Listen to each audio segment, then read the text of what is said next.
Hello everyone, welcome to PS chemistry concepts. आज हम discuss करने वाले हैं 12th क्लास का सॉल्यूशन जो चैप्टर है उसके कुछ टॉपिक्स। तो चलिए स्टार्ट करते हैं। सबसे पहले समझते हैं कि सॉल्यूशन होता क्या है। देखो, सॉल्यूशन को आप दो तरीके से डिफाइन कर सकते हो। पहला, मैं ये कहूँ कि दो और ज़्यादा कंपोनेंट्स को मिक्स करते हैं, यानी कम से कम दो होने चाहिए और ज़्यादा आप कितने भी ले सकते हैं, और उससे आप एक मिक्सचर बनाइए और उस मिक्सचर का नेचर कैसा होना चाहिए, that should be homogeneous mixture. अगर ऐसा है तो आप बोल दोगे कि वो सॉल्यूशन है। ठीक है। दूसरे हम क्या डिफाइन करते हैं कि सॉल्यूशन वो होता है जिसमें दो कंपोनेंट्स हो, एक तो सॉल्यूट और एक जिसको हम कह सके सॉल्वेंट। ठीक है। अब सॉल्यूट क्या है और सॉल्वेंट क्या है। सॉल्यूट सॉल्यूशन का वो पार्ट है जो कम अमाउंट में प्रेजेंट होता है। ठीक है। और सॉल्वेंट वो पार्ट होता है सॉल्यूशन का जो ज्यादा अमाउंट में प्रेजेंट होता है। फॉर एग्जाम्पल, मैंने क्या लिया, मैंने लिया 100 ml वाटर और मैंने इसके अंदर मान लो 10 ग्राम क्या डाल दिया, सॉल्ट। तो इस केस के अंदर सॉल्ट हमारे पास क्या है, सोल्यूट है, एंड जो पानी मैंने लिया है वो मेरे पास क्या है, सॉल्वेंट है। ठीक है। अब कुछ स्पेसिफिक सॉल्यूशंस की बात करते हैं जिनमें हम कुछ चीजों को स्पेसिफाई करने वाले हैं। जैसे एक मैंने कहा एक्वस सॉल्यूशन,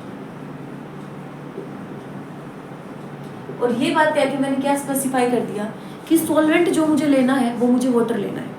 ठीक है। एक ऐसा सॉल्यूशन जिसके अंदर सॉल्वेंट पानी हो उसे हम एक्वस सॉल्यूशन बोलेंगे। अगर मैं बोल दूं नॉन एक्वस सॉल्यूशन, इसका मतलब क्या होगा, एक ऐसा सॉल्यूशन जिसके अंदर पानी के अलावा सॉल्वेंट हम यूज करेंगे। ठीक है। जैसे कि हम बेंजीन यूज कर सकते हैं, हम एल्कोहल यूज कर सकते हैं, हम ईथर यूज कर सकते हैं, और भी बहुत सारे इनऑर्गेनिक सॉल्वेंट्स है, ऑर्गेनिक सॉल्वेंट जिनका हम यूज कर सकते हैं, बट वो पानी नहीं होना चाहिए। ठीक है। Then it will be called non aqueous solution. ठीक है। उसके बाद आता है हमारे पास एक बाइनरी सॉल्यूशन। कुछ वर्ड्स होते हैं जो आपको डायरेक्टली लिखे हुए मिलेंगे तो आपको पता होना चाहिए मतलब क्या है। बाइनरी सॉल्यूशन कौन से सॉल्यूशन होते हैं जिसके अंदर हमारे पास दो कंपोनेंट होंगे, एक ही सॉल्यूट और एक ही सॉल्वेंट। ठीक है। उसको हम बोलेंगे बाइनरी सॉल्यूशन, क्योंकि सॉल्यूशन में हम कई बार सॉल्वेंट के अंदर 2, 3, 4 सॉल्यूट भी डाल देते हैं। ठीक है। बट यहाँ हम स्पेसिफाई कर रहे हैं कि हमारे पास एक सॉल्वेंट होगा और आप उसके अंदर एक सॉल्यूट मिक्स करेंगे, then it will be known as binary solution. ठीक है। अच्छा, इसके बाद हम डिस्कस करते हैं टाइप्स ऑफ सॉल्यूशन। ठीक है। कितने टाइप के सॉल्यूशन होते हैं और उनको कैसे हम क्लासिफाई करेंगे, उनके एग्जाम्पल कैसे हैं, वो हमें डिस्कस करना है। देखो, उसके लिए हम क्या करते हैं, हमें पता है मैटर की हम मेनली 3 स्टेट डिस्कस करते हैं। ठीक है। Solid, liquid and gas. ठीक है। उन्हीं का मिक्सचर करके, उन्हीं की मिक्सिंग करके हम क्या बनाने वाले हैं, टाइप्स ऑफ सॉल्यूशन क्रिएट करने वाले हैं। जैसे मैंने यहाँ पे लिखा ये सॉल्यूट, यहाँ पे मेरे पास होंगे सॉल्वेंट, यहाँ पे मैं बोलूँगी सॉल्यूशन, किस टाइप का सॉल्यूशन बनेगा, और यहाँ मैं देने वाली हूँ कुछ एग्जाम्पल। ठीक है। तो स्टार्टिंग में हम केस अज्यूम करते हैं, मान लो मैंने क्या लिया, सॉल्वेंट इज सॉलिड। ठीक है। मोस्ट प्रोबेबिलिटीज बना लेते हैं हमारे अकॉर्डिंग क्या होने वाली है। हम ये ले लेते हैं कि जो सॉल्वेंट है मेरे पास वो क्या है, सॉलिड। एक बार सॉल्यूट को मैंने सॉलिड लिया, एक बार मैंने लिक्विड ले लिया, और एक बार मैंने गैस ले लिया। ठीक है। 3 पॉसिबिलिटी होगी। बाकी की 3 क्या, मान लो मैंने क्या लिया, सॉल्वेंट को लिक्विड ही रखा, और एक बार सॉल्यूट को सॉलिड, एक बार लिक्विड, और एक बार क्या रख दिया, गैस। ठीक है। लास्ट प्रोबेबिलिटीज कि मैं तीनों बार क्या ले लूं, गैस। मैंने इसके अंदर एक बार सॉलिड डाला, एक बार लिक्विड, और एक बार गैस। ठीक है। अब किस टाइप का सॉल्यूशन बनेगा और एग्जांपल क्या होंगे वो देखते हैं। अगर मैं इसकी बात करूं तो ये है सॉलिड इन सॉलिड टाइप, यानी हमारे पास सॉलिड होगा कुछ और उसके अंदर हम दूसरा सॉलिड मिक्स करने वाले हैं। ठीक है। इसका एग्जांपल क्या है, इसका एग्जांपल है मेरे पास अलोएस। अब अलोएस क्या होती है, अलोय बेसिकली क्या है, जब आप 2 मेटल्स को या फिर एक मेटल नॉन मेटल्स को, आप मेटल और नॉन मेटल को मिक्स करते हो।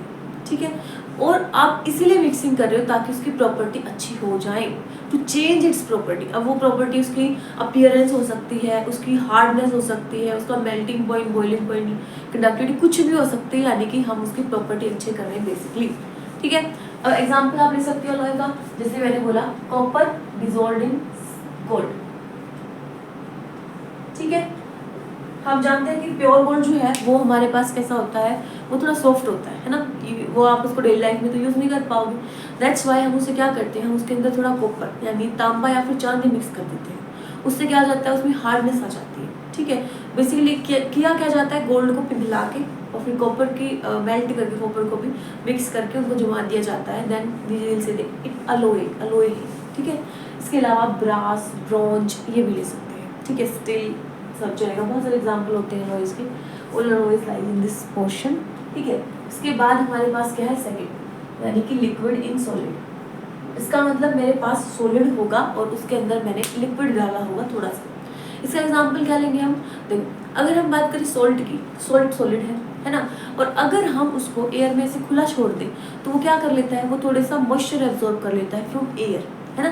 तो यानी मैं कहूँगी बहुत सारे नमक में थोड़ा सा पानी मिला हुआ है ना, पानी इज लिक्विड, तो हम क्या बोलेंगे इसका example, it's example is hydrated salt.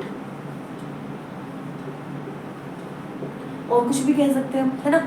आपने देखा होगा कॉपर सल्फेट होता है CuSO4 × 5H2, है ना, हाइड्रेटेड कॉपर सल्फेट। इसके अंदर आप देखोगे सॉलिड ही है ये, है ना, बट ये आप इसने मॉइस्चर को अब्सॉर्ब करके जो वाटर ऑफ क्रिस्टलाइजेशन की तरह बिहेव कर रहा है, that's also line this portion. Okay, इसके बाद है मेरे पास सॉलिड और जिसके अंदर मैंने गैस डाला है, तो मैं बोलूँगी गैस इन सॉलिड। मतलब बहुत सारा सॉलिड है और उसके अंदर हमने गैस को मिक्स किया है, जिसमें मैं बोलूँगी हाइड्रोजन गैस इन प्लैटिनम, जो कि किसकी तरह यूज़ किया जाता है, एज इन कैटलिस्ट यूज़ किया जाता है। बट प्लैटिनम क्या है, एक सॉलिड है, उसके अंदर हाइड्रोजन गैस को डालते हैं, सोक कराते हैं। ठीक है, ओके। नेक्स्ट हमारे पास है सॉलिड इन लिक्विड। लिक्विड होगा और हम उसके अंदर सॉलिड डालने वाले हैं। अब ये कैसे होने वाला है, देखिए लिक्विड है उसके अंदर सॉलिड, काफ़ी सारे एग्जाम्पल है जो हम डेली लाइफ में यूज़ करते हैं। मैंने कहा सोल्ट सोल्यूशन, इसका मतलब मैंने क्या कहा कि मैंने सोल्ट को पानी में डाला होगा, एक्वस सोल्यूशन हम ले रहे हैं। मैंने कहा शुगर सॉल्यूशन, चीनी को पानी में डाला होगा। ग्लूकोज सॉल्यूशन, ग्लूकोज को पानी में डाला होगा, यानी बेसिकली जो हम डेली लाइफ में ज़्यादातर करते हैं, मैंने उसका एग्जाम्पल दे दिया। नेक्स्ट हमारे पास है लिक्विड इन लिक्विड टाइप, जैसे कि अल्कोहल इन वाटर, है ना, बोथ आर लिक्विड, या फिर एसीटोन इन वाटर, ये भी एग्जाम्पल हो जाएगा लिक्विड इन लिक्विड टाइप का। ओके, अच्छा, उसके बाद है मेरे पास गैस इन लिक्विड, यानी लिक्विड है और उसके अंदर हमने गैस डाला है। इसका एग्जाम्पल हम क्या लेंगे, हम लेंगे एरिएटेड ड्रिंक्स। ठीक है, या फिर आप कह सकते हो oxygen dissolved in water. Aerated drinks यानी जो कोल्ड ड्रिंक्स हम यूज़ करते हैं उसके अंदर CO2 गैस को भरा जाता है, एज एन प्रेशर से सील किया जाता है। ठीक है, अब जो भी कोल्ड ड्रिंक्स सॉफ्ट ड्रिंक्स जो आप देखते हो ज़्यादातर उनमें वो फिजीनेस जो होती है वो CO2 के कारण ही होती है। एंड इसके बारे में हम हैंडल में भी डिस्कस करने वाले हैं, बट परफेक्ट एग्जाम्पल है एरेटेड ड्रिंक्स। एंड दूसरा है हमारे पास oxygen dissolved in water, dissolved oxygen, जिसके कारण ही एक्वेटिक एनिमल्स क्या कर पाते हैं, ब्रीदिंग कर पाते हैं अंडर दी वाटर। ठीक है, दूसरा हमारे पास है सॉलिड इन गैस, यानी बहुत सारी गैस है उसके अंदर सॉलिड पार्टिकल है।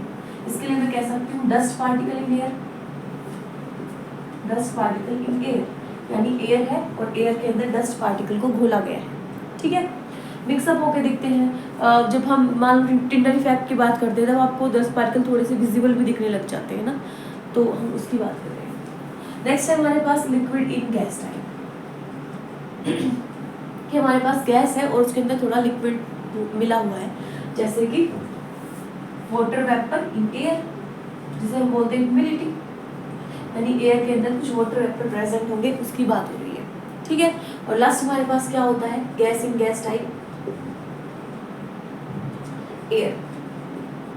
Air itself is a solution या फिर मैं कहूँ मिक्सचर इसका डिफरेंट गैसेस का, ऑक्सीजन, नाइट्रोजन, हीलियम, आर्गन, तन कौन कौन सी गैसेस इसके अंदर मिक्स होती है ना, तो यानी कि this is gas in gas type. अब ये जो टॉपिक है, ये टॉपिक कॉम्पिटिटिव एग्जाम में भी आ जाता है, कई बार आपको कोई एग्जाम्पल दे देंगे किस टाइप का सॉल्यूशन है, तो काफ़ी इंपॉर्टेंट टॉपिक है, आपको कुछ एग्जाम्पल्स पता होने चाहिए। और जैसे मान लो मैंने दे दिया N2 गैस इन नेफ्थलीन, किस कैटेगरी में डाला जाएगा इसको, नेफ्थलीन सॉलिड है एंड N2 गैस है, यानी गैस को हमने सॉलिड में डाला है तो गैस इन सॉलिड, और ये हमारा है ये वाला टाइप। ठीक है, तो यानी कि इस तरह के आपको जस्ट पता होना चाहिए कि जो भी सब्सटेंस का नाम लिया गया है वो सॉलिड में है, लिक्विड में है, गैस में है, फिर आप इसमें से कैटेगरी को आराम से चुन सकते हैं। Thank you, I hope you like this video, don't forget to subscribe my channel. Thank you.